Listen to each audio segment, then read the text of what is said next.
So, Melissa, you are the queen of the young learners, aren't I'm you? not sure if I'm the queen, but I do teach them, yes. Okay, so how do you keep a class of...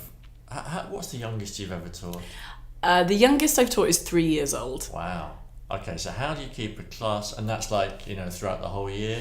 Yeah. So how do you keep those kind of young learners, very young learners, motivated? Yeah, I mean, it's difficult because children have a short attention span for things sometimes. But something I've done with classes in the past, like long projects that continue through the year. Okay. So something I did with the students who are about 4 or 5 years old, I used a children's book called The Very Hungry Caterpillar. Do you remember that? Yeah, classic. Yeah. So it's one that every British child knows. Okay. And I think they have it in other languages too. But it's really nice, simple story. And you can teach the children lots of vocabulary from the book and extras as well.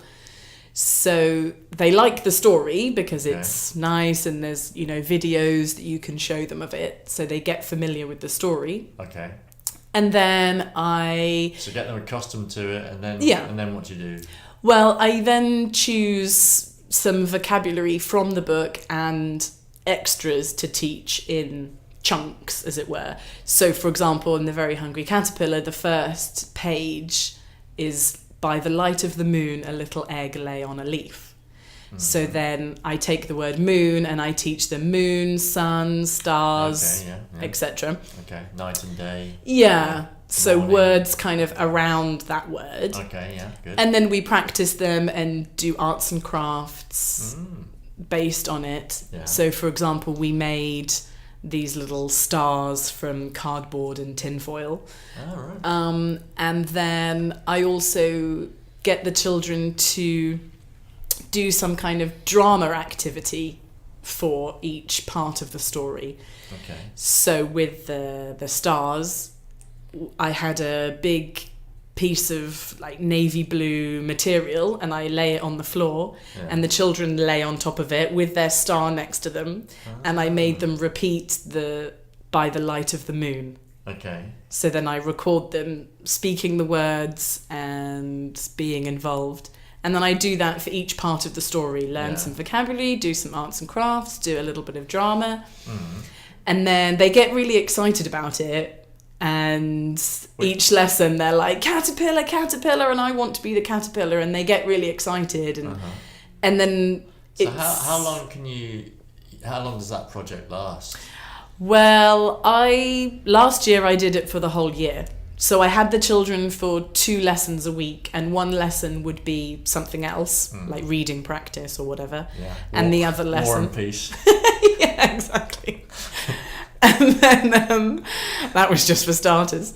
And then the other lesson would be the caterpillar lesson, and they all knew that on Thursday it's the caterpillar lesson, and they always looked forward to it. And then at the end of the year, I edit all the little videos together with the like audio files and all the bits and pieces together into a film, essentially, which is maybe 5-6 minutes long. Okay.